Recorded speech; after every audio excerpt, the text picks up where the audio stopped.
நண்பர்களுக்கு வணக்கம். மீண்டும் உங்கள் குழந்தை ஆதி. இப்போ இந்த பிரச்சனை போயிட்டு இருக்கு பார்த்தீங்களா, அந்த கோவிலில் தீபம் ஏற்றுற பிரச்சனை.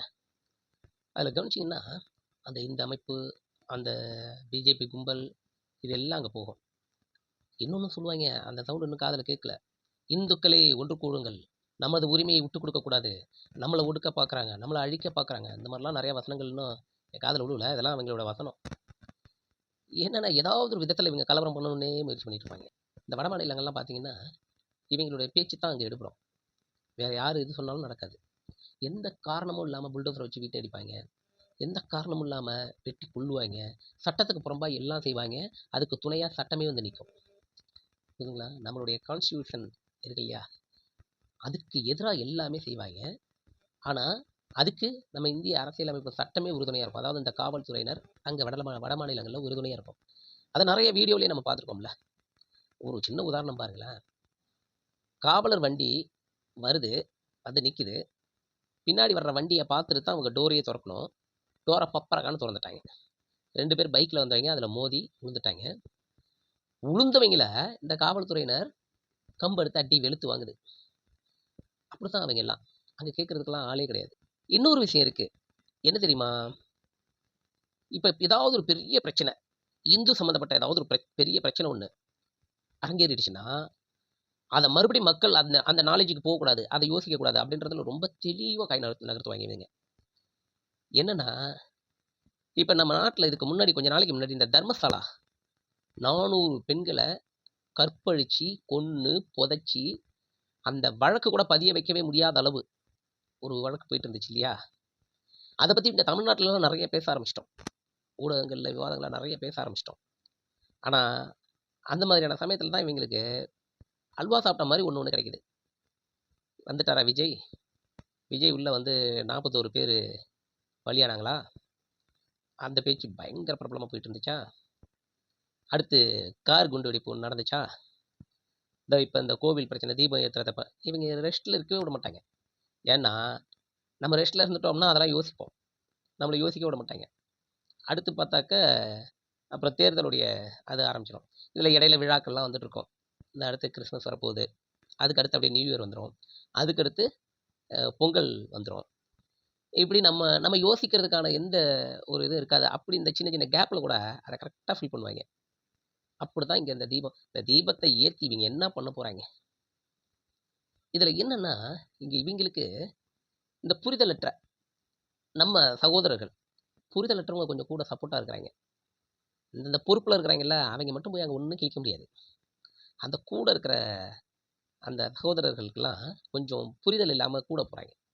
என்னமோ இந்து மதத்தை அவங்க காப்பாற்ற வந்துட்டாங்க, நம்மளை என்னமோ பெரிய டைனோசர்லாம் வந்து முழுங்க வரப்போகுது, அதுக்காக நம்மளை காப்பாற்றுறதுக்கு இந்த அமைப்பு தான் தேவை அப்படின்ற மாதிரி ஒரு விஷயம் இவங்க மனசில் பதிஞ்சிருக்கும். ஒன்றும் இல்லை, அந்த பாபர் மசூதி இடிக்கப்பட்ட ஆண்டிலேருந்து டிசம்பர் 6ஆம் தேதி இந்தியாவுக்கு பலத்த பாதுகாப்பு அந்த வருஷத்துலேருந்து கொடுத்துக்கிட்டு தான் இருக்கிறாங்க.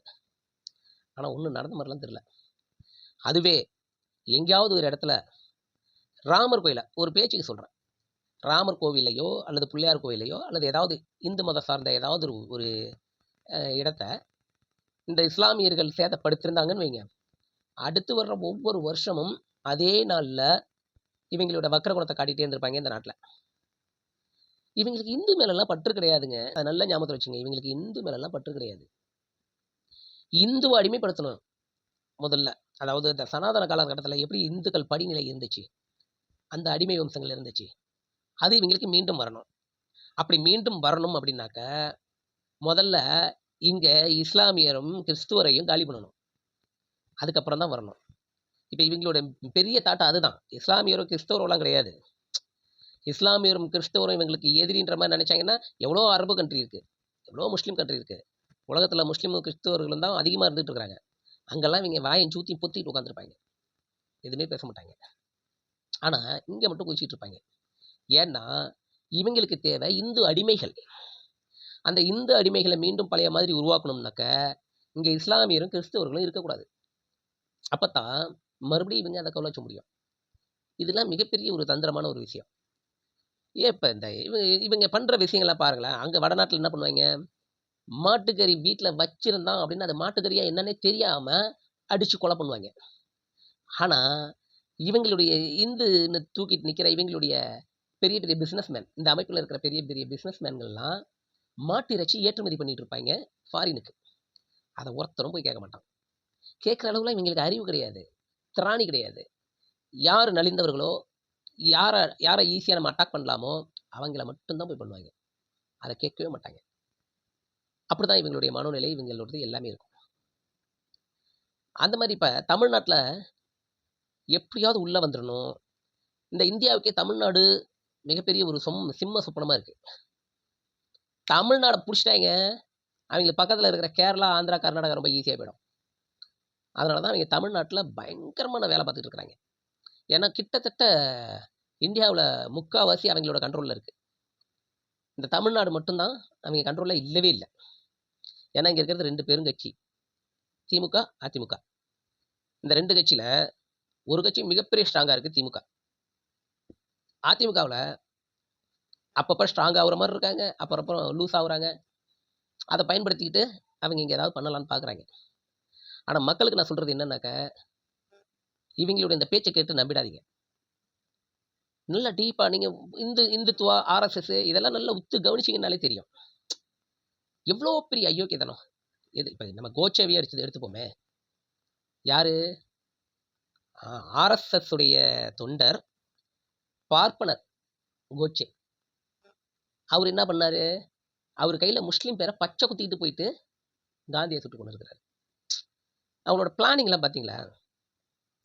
தான் செத்தாலும் பரவாயில்ல, அவன் நினச்சது நடக்கணும். அந்த மாதிரி தான் அவங்களுடைய திட்டம், அவங்களுடைய எண்ணம் எல்லாமே இப்படி இருக்கும். இதெல்லாம் யோசிக்காமல் போய் மாட்டிக்காதீங்க. ஒன்றுமே இல்லை.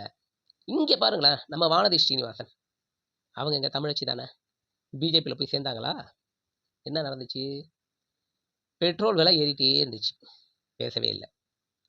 வரி ஏகப்பட்டது ஏற்றிக்கிட்டே இருந்தாங்க, பேசவே இல்லை. ஆனால் கொஞ்சோண்டு வரி குறைச்ச உடனே வெக்கமே இல்லாமல் போய் ஒரு ஸ்வீட் கடையில் நின்றுட்டு வீடியோ போடுறாங்க. அவங்க யோசிக்காமலாம் கிடையாது. அவங்க என்ன தெரியுமா யோசிப்பாங்க? எங்களை போல தெளிவாக இருக்கிறவங்கள பற்றி அவங்க கவலைப்பட மாட்டாங்க. இந்த மாதிரி புரிதலற்றவங்க இருக்கிறாங்கல்ல, அவங்கெல்லாம் இவங்க கூடவே இருக்கணும். அதுக்கு தான் இந்த மாதிரி வேலையை பண்ணுவாங்க. இப்போ அதை பார்க்குறவன்லாம் அப்படியே விழுந்துருவான், அப்படியே நம்புவான். இது எப்படி தெரியுமா? ஒரு பொம்பளை கள்ளக்காதலில் இருந்து மாட்டி அசிங்கப்பட்டு அது வெளியில் கள்ளக்காதலனோட போய் வாழ்ந்து அவனும் செத்து போய் இப்போ இன்னொருத்தனோட அது வாழ்ந்துக்கிட்டு நான் தான் சாமின்னு இருக்கு, அது காலில் போய் விழுந்து கும்பிட்டு இருக்கிறாங்க. அந்த மாதிரி ஒரு தற்கொலை கும்பல் இருக்குல்ல, அந்த கும்பலை அவங்க வந்து வசியப்படுத்தி வச்சுட்டு இருக்கிறதுக்காகவே தான் அப்படி அந்த அந்த வானதி சீனிவாசன் போல இருக்கிறவங்கலாம் அப்படி ஒரு இது போடுறது. அவங்களுக்கு தெரியும் நம்மளை கிழிச்சு எடுப்பாங்க. வரியை யார் குறைச்சா? மோடி அப்படின்னாக்கா அடுத்த பதிலே இங்கே வரும், அடுத்த கேள்வி வரும், வரியை யார் ஏற்றுனா அப்படின்ற கேள்வி வரும்ன்றது தெரியாமல் அவங்க சொல்ல கிடையாது. அந்த வரியை யார் ஏற்றுனா அப்படின்னு கேள்வி கேட்குறான்ல, அவனை பற்றிலாம் அவங்களுக்கு கவலையே கிடையாது. இந்த கும்பல் இருக்குல்ல, அவங்க காலை சுற்றிட்டு ஒரு கும்பல் இருக்குல்ல, எதையுமே யோசிக்காம அந்த கும்பலுக்காக தான் அதை பண்ணுவாங்க. அவங்களுக்கு போய் சேர்ந்தா போதும் அந்த அந்த விஷயம். ஏன்னா அவன் அந்த மாதிரி எதிர்கேள்வி கேட்க மாட்டான், வரியை யார் ஏற்றுனான்ட்டு. வரியை குறைச்சாங்க தெரியுமா மோடினோன்னு, ஆமாம் மோடி ஐயா பெரிய இது வரியை குறைச்சிட்டாரு அப்படின்ற ரேஞ்சில் அப்படி தான் பார்ப்பாங்க. அதே போல் தமிழிசை சவுந்தரராஜனை பாருங்கள். மன்மோகன் சிங் காங்கிரஸ் ஆட்சியில் வந்து கேஸ் விலை கிடுகிடுன்னு ஏறுகிறது, என்னென்னோ பெட்ரோல் விலை கிடுகிடுன்னு ஏறுகிறது, என்னென்னமோ சொன்னிச்சு, டைலாக் அடுக்க முடியாத டைலாக் சொன்னாங்க. ஆனால் இப்போ வரி வந்து இந்த வரியில் உலக நாடுகள்லேயே இல்லாத வரியாக இருந்துகிட்டு இருக்கு. இந்தியாவுடைய தரம் உலக நாட்டுகளில் ரொம்ப கீழே பிடிச்சி இப்போலாம் வாயில திறக்க மாட்டாங்கிறாங்க. பார்த்தீங்களா? பேசவே மாட்டாங்க. இவங்களை பொறுத்தளவு என்ன தெரியுமா? இவங்க எங்க சுகபோகமாக இருக்கணும், மக்களை பற்றிலாம் இவங்களுக்கு கவலை கிடையாது. இவங்க சுகபோகமாக இருக்கணும், மற்ற மாநில பற்றிலாம் இவங்க பேசவே மாட்டாங்க. கொந்தளிப்பாங்க இந்துன்ட்டு. மணிப்பூரில் இருந்தது எல்லாம் இந்து தானே, எவ்வளோ பேர் இறந்தாங்க, எத்தனை பெண்கள் இறந்தாங்க, அங்கெல்லாம் குரல் கொடுத்தாங்களா? அங்கெல்லாம் ஹிந்து தானே, குரல் கொடுக்கவே மாட்டாங்க. ஆனால் மணிப்பூரை விடுங்க, அதாவது வேற மாநிலம். இங்கே வச்சிங்க எத்தனை ஆணவ கொலை நடக்குது, ஆணவ கொலையில் சாவரம்லாம் இந்து தானே, ஏன் குரல் கொடுக்க மாட்டாங்கிறாங்க? ஆணவ கொலையில் சாவரமாக இந்து, அந்த இந்துக்கு நீ குரல் கொடுக்கணும்ல. நீ உண்மையிலேயே இந்துவுடைய அபிமானியாக இருந்தா, இந்துவுடைய அறங்காவலராக இருந்தா, சாவுறது ஒரு இப்போ நம்ம வீட்டில் அண்ணன் தம்பி அடிச்சுக்கிட்டாக்கா என்ன பண்ணுவோம்? விலைக்கு விடுவோம்ல, யார் பக்கம் சரி தப்புன்றதை போய் பேசுவோம்ல, சொல்லுவோம்ல, அது இருக்கணும்ல. அதானே லீடர்ஷிப்பு. அது இல்லாமல் போணுச்சுன்னா அது அவங்களுக்குலாம் வராது, எப்பயுமே வராது. இந்த பிஜேபியில் இருக்கிறவங்க எல்லாம் யார் யார் இருப்பான்னாக்க பெரும்பாலும் தனக்கு தகுதியே அது கட்சியில எல்லாம் போய் சேர்றதுக்கு தகுதியே இருக்காது. எந்த கட்சியிலையும் போனாக்கா போஸ்ட் ஓட்ட தான் முடியும். இப்போ அவனை கூப்பிட்டு இந்தா நீ இந்த பொறுப்பு உனக்கு அப்படின்னு கொடுத்தாக்கா அவனுக்கு அப்படியே எப்படி ஜிவ்வுன்னு இருக்கும். அந்த மாதிரியான விஷயத்துக்கு ஆசைப்பட்டுட்டு தான் அப்படி போகிறது. ஏன்னா அவங்க எல்லாம் தகுதியே இல்லாத ஆளாக இருப்பாங்க. நீங்கள் பாருங்களேன், இந்த டிபேட்டில் உட்காருவாங்களே 4 பேர், அதில் பாருங்களேன், இந்த பிஜேபியிலேருந்து வர்றவங்க, தாவகேலேருந்து வர்றவங்க, இன்னும் அதுக்கு சப்போர்ட்டாக ஆதரவாக வர்ற எல்லாருமே எல்லா டிபேட்லேயும் மூக்குடைஞ்சு தான் போவாங்க. இன்னொரு கிரிட்டிக்கலான ஒரு விஷயம் பண்ணுவாங்க, நாகரிகமே இல்லாத ஒரு விஷயம் பண்ணுவாங்க. என்ன தெரியுமா? நல்ல புத்திசாலித்தனமாக யாராவது எடுத்து பேசுகிறப்ப லபோ லபோ லபோ லபோன்னு கத்துவாங்க. அந்த பேச்சு கேட்டக்கூடாதான், மக்களுக்கு போய் சேரக்கூடாதான். அதனால லபோ லபோ லபோ லபோன்னு கத்துவாங்க. ஏன்னா அவங்களுக்கு அதை தவிர வேற எதுவும் தெரியாது. அதுக்கு எதிர்க்கிறது வைக்க தெரியாது. அதை மறைச்சி அதுக்கான பதிவு, அதாவது முன்னாடி நடந்த வரலாற்று விஷயங்களோ இல்லை நிகழ்வுகளோ எதையாவது எடுத்து ஒரு ஆதாரப்பூர்வமாக பேசுகிற அளவு அவங்கள்ட்ட நாலேஜ் கிடையாது. முதல்ல ஆதாரப்பூர்வமே கிடையாது அவங்க சொல்கிறதெல்லாம். அந்த மாதிரி தான் இவங்க இந்த கும்பல். இல்லை இன்னொரு விஷயம், இது பாருங்களேன், இந்த இந்துத்துவாவில் இருந்தால் என்ன மனநிலையில் இருக்குங்கிறத ஒரு விஷயம் பாருங்களேன். ஒரு நீதிபதி, எவ்வளோ முஸ்லீம் நீதிபதியாக இருக்காங்க, கிறிஸ்துவர்கள் நீதிபதியாக இருக்கிறாங்க. ஒரு முஸ்லீம் தன்னுடைய முஸ்லீம் அடையாளத்தை குள்ளாவை போட்டுக்கிட்டு நீதிபதியாக அங்கே உட்காந்தாக்க என்ன நடக்கும்? ஒத்துப்பாங்களா? என்ன கலவரம் நடக்கும்? ஒரு கிறிஸ்துவர் தன்னுடைய கிறிஸ்தவ அடையாளத்தோட அங்கே உட்காந்தா என்ன நடக்கும்? எவ்வளோ பெரிய கலவரம் அடிக்கும். ஆனால் இவங்க மட்டும் நெத்தியில் பட்டை குங்குமம் வச்சுக்கிட்டு உட்காராது. அது என்ன ஹிந்துன்ற அடையாளம் இல்லை. அது நான் இந்து தான், ஆனால் அந்த இடம் என்ன இடம்? நீதிபதின்ற இடம் என்ன இடம்? அது ஒரு நடுநிலையான இடம், தீர்ப்பு வழங்கக்கூடிய இடம், பல சமூகத்தினர் நீதிக்காக வர்ற இடம். அங்கே நீ இந்த அடையாளத்தில் இருந்தீங்கன்னா எப்படி சரியான நீதி கிடைக்கும்? எப்படி மக்கள்கிட்ட அந்த நம்பிக்கை வரும்? இன்னும் எங்களுக்கு புரியல. ஒரு அரசியல் தலைவர் ஆயிட்டா மதத்துக்கு அப்பாற்பட்டது தான் அவங்க அரசியல் தலைவர். அரசு பொறுப்புக்கு வந்துட்டா சொல்கிறேன், மதத்துக்கு அப்பாற்பட்டது தான் அவங்க அரசு பொறுப்பாளர்கள். இந்த புரிதல் கிடையவே கிடையாது. இங்கே உள்ள அந்த சங்கி கும்பலுக்கு, தன்னை இந்துன்னு சொல்லிக்கிறவங்களுக்கெல்லாம் இந்த புரிதல் கிடையவே கிடையாது. தன்னை இந்துன்னு சொல்லிக்காதவங்களுக்கு கூட அந்த புரிதல் உண்டு. எங்களுக்கெல்லாம் அந்த புரிதலே கிடையாது. அந்த மாதிரி தான் இந்த கும்பல். அதனால் இந்த கும்பலெல்லாம் அவ்வளோ சீக்கிரம் ஏமாந்து போயிடாதீங்க. இவங்கெல்லாம் எப்படின்னா மண் குதிர் போல். இவங்களெல்லாம் நம்பி போனால் கடைசியில் நமக்கு தான் மிகப்பெரிய டேஞ்சர். மாட்டிப்போம். அவங்களுக்கு சேர்ந்து தான் மாட்டுவாங்க, அது அவங்களுக்கு தெரியாது. நம்மெல்லாம் இருக்கிறதுனால இந்த குரூப் தப்பிச்சுக்கிட்டு இருக்கு. இல்லைன்னா இவங்களே அவங்களுக்கு கீழே மாட்டிப்பாங்க. அது எப்படி தெரியுமா? இப்போ ஆர்எஸ்எஸ்ன்னு ஒரு இயக்கம் இருக்கு இல்லையா? ஆர்எஸ்எஸ் உடைய முழு சித்தாந்தம் சனாதனத்தையும் அந்த பழைய படிநிலையும் கொண்டு வர்றது தான் அவங்களுடைய சித்தாந்தம். இந்த ஆர்எஸ்எஸ்ல இருக்கிறவங்க மட்டுமே அதை செய்ய முடியாது. ஆர்எஸ்எஸ்ல உண்மையான ஆளுங்க இருக்கிறாங்களே, யாரு? அந்த மேல் ஜாதி பார்ப்பனர்கள். அவங்க மட்டும்தான் இருக்க முடியும். அவங்க மட்டுமே செய்ய முடியாதுல்ல. அதனால அவங்க யாரெல்லாம் அடிமைப்படுத்தணும்னு நினைச்சாங்களோ அவங்களெல்லாம் இழுத்துப்பாங்க. அப்படி இழுத்துக்கிட்ட கும்பல் தான் அங்கே ஒரு பெரிய கும்பல். அவங்களுக்கெல்லாம் பிரெயின் வாஷ் பண்ணுறாங்க பாருங்க. எப்படி பிரெயின் வாஷ்னா, ஒருத்தர் ஆர்எஸ்எஸ்லேருந்து வெளியில் வந்த ஒரு சகோதரர் வீடியோ போட்டிருந்தாரு. அதை பார்த்தேன் நான்.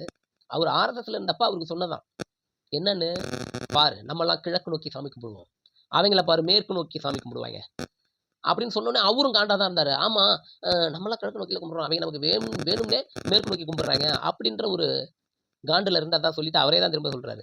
நான் அதை விட்டு வெளியில் வந்த பிறகு தான் எனக்கு தெரிஞ்சுது, மெக்கா மேற்கு பக்கம், அதனால தான் அவங்க மேற்கு நோக்கி கும்பிட்றாங்கன்றதே எனக்கு அப்புறம் தான் வந்துச்சு. அவன் எங்கே பார்த்து கும்பிட்டான்னா, இவங்க எப்படிலாம் விதைக்கிறாங்க பாருங்க உள்ள. அதுவும் அந்த வடநாட்டில் பாருங்கள், 4 வயசு கூட ஆகலை, அந்த பையன் கையில் கத்தியை கொடுத்து அவனுக்கு குங்குமம் பொட்டை வச்சு அந்த ஆர்எஸ்எஸ் யூனிஃபார்ம் போட்டு அப்படி தான் அங்கே இருக்கிறாங்க. இந்த மதக்கலவரமோ, இந்த மதத்துக்காக கொதிச்சு எழுற இந்த இந்துத்துவ தலைவர்களோ இல்லை ஆர்எஸ்எஸ் அமைப்பாக இருக்கட்டும், யாராக இருக்கட்டும், அந்த கலவரமோ அந்த போராட்டமோ எதுவாக இருந்தாலும் அவங்களுடைய பிள்ளைகளையோ அவங்களுடைய பொண்ணுகளையோ முன்னாடி நிறுத்தி பண்ண மாட்டாங்க. அவங்கெல்லாம் இந்தியாவிலே இருக்க மாட்டாங்க. முதல்ல வேற எங்கேயாவது பிஸ்னஸ் பண்ணிட்டு இருப்பாங்க, வேற நாட்டில் இல்லை படிச்சுட்டு இருப்பாங்க. இந்த புரிதல்லாம் நம்ம மக்களுக்கு எப்போ வரும்னு தெரியல.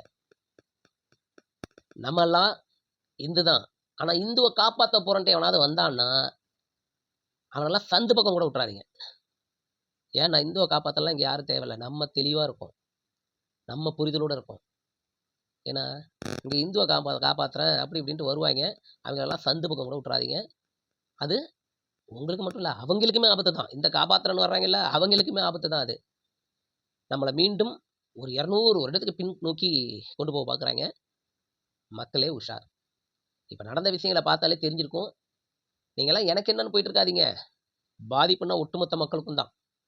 இந்த கொரோனா வந்தப்ப யாருமே எனக்கு என்னன்னு போகல தெரியுமில்ல? ஏன்னா, அது அப்படி ஒரு கொடூரமான வியாதி தான் இந்த மாதிரியான மனோநிலை. இது எனக்கு என்ன அப்படின்ட்டு மக்கள் போனா, அவங்களும் சேர்ந்து தான் அழிவாங்க.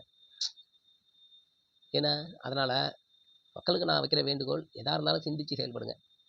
எந்த ஒரு மதத்துடைய கோட்பாடு கீழயும் போய் மாட்டிக்காதீங்க. நன்றி.